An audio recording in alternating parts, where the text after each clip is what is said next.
Credo che per l'ennesima volta non dobbiamo mai stancarci di ripeterci quello che dice l'articolo 11 della Costituzione italiana.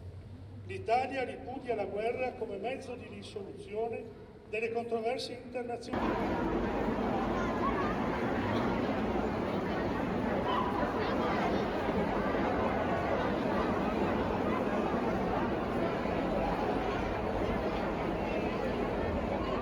Vincere, chiudere il cielo sopra Ucraina.